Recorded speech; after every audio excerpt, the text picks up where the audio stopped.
Oh, kailan kayo nagpunta dito sa Japan? Noong January 23 kami dumating dito. January 23. Anong petsa na ba ngayon? February 8. Tignan nyo. Kamusta naman ang buhay ninyo sa Japan? Eto, Pansit Canton, tingnan nyo. Kami nasa Pilipinas. Niluto sa Towel. Malala pa. Naka 17 days na daw yung mga trainee dito, so nagsasawa na sila sa pagkain.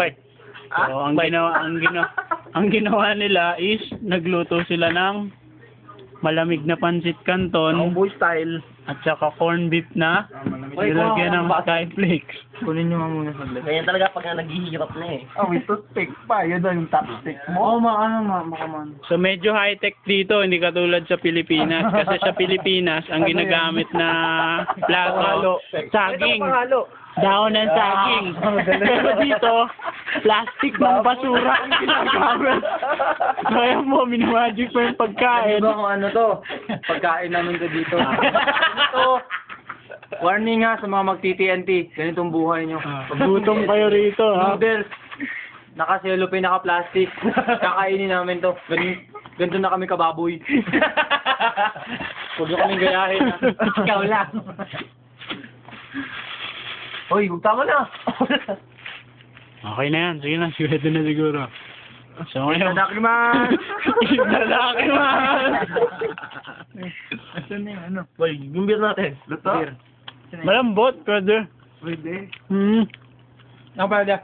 Pwede. Ako dyan eh. Baka may chemicals yan. Sarap na. May iba? Boss na rin ako eh. Ang sarap pa. Sarap nga eh. Siyempre, na-meet na natin to eh. Kahit baboy. Nakakamiss ang pagkain Pilipino. Naka-video plan. Iba talaga dito. Pansit Canton, kain kayo. Wala kaming chopstick. Toothpick gagamitin namin. Nag-apply pa Si? Ako nga. Nagsawa na kami sa chopstick dito kaya nagkakamay na ulit kami. Ito yan sila, mga nagti-TNT. Oh, yan, no. The correspondence. Ganito mamuhay sa Japan. Tingnan nyo sila ng maayos, ha? Salary. Oh, yan. Yan sila, yan, oh. Dito ba? ito pa. Mama ko, kamusta na kayo dyan? Naghirap dito ngayon eh. Pansit Canton lang pagkain namin. Ma! Oh, yan Kunin na, nyo oh. na ako Pinaghati-hatihan na lang nila, oh. Alas 11 na ng gabi. Diba sabi ko magpapadala ako? Tanghali. Baliktad na ngayon, padalahan niyo ako dito. Makakunin nyo na ako. Maganda na kay 200. Pansit Canton, no? Sarap, no? Masarap pa to sa ano? Ramen. Maganda na 200,000. Ano to? Tuloy-tuloy lang to? Chopstick pa mo. Sugoy. Chopstick, oh. Ay mo man, nabababuyan ka ba? Chopstick eh. Ang pagkain Joy. Anong ko pa ng music? Yan, oh. Yo, wa. Cameraman, baka nagugutom ka na. Nag-toothbrush ako. Sayang yung documentary mo dyan. Dapat busog ka habang kumukuha ka ng documentary mo. Yan. Pakita mo. Ha? Wala kami masyadong napuntahan. Ito lang nakiyat na kaya na naming kwarto. Ito, ano, ang daming mga sampay, no? Garage sale na yan. Multi-night. Nalagyan ng sauce yung kamay ni ni Glenn. Saan? Multi-night.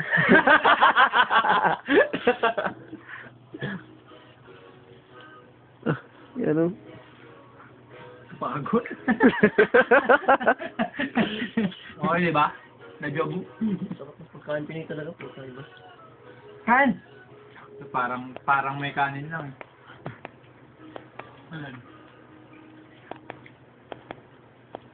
Hirap nga, no? Ano yun, ha? Best yun eh. Aha. Lahat na ba? Lahat na? Oh, tagay. Okay yung shot na. Yung shot na. Cameraman na yata eh. Ayun, say. Ang lalaki sa. Ang sarap ng corn beef. Oh, paano nga? First. Halo-halo. Kumain na. Narinig ko mga pulis. Tago, may kulit. Kulit. Kanina. Ano to, Ben? Tuloy-tuloy to, Ben?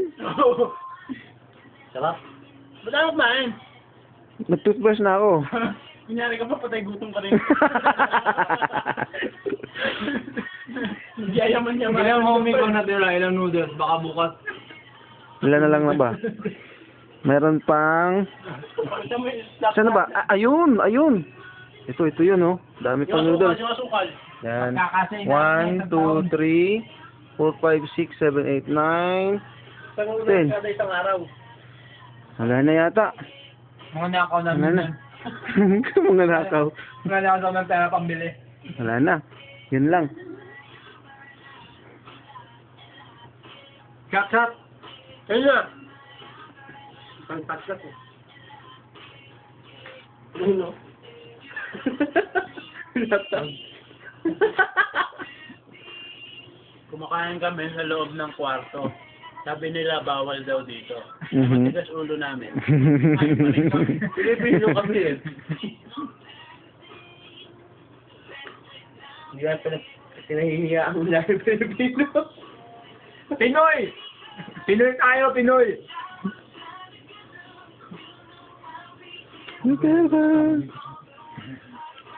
Okay ka, ano masasabi mo sa ano? Pagkain mo?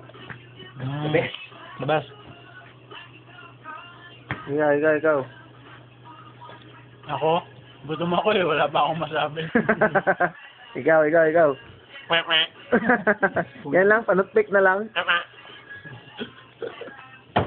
Ito isa. Busog na to eh.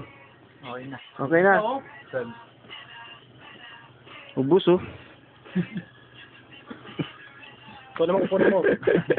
Para meron pa. Ubus.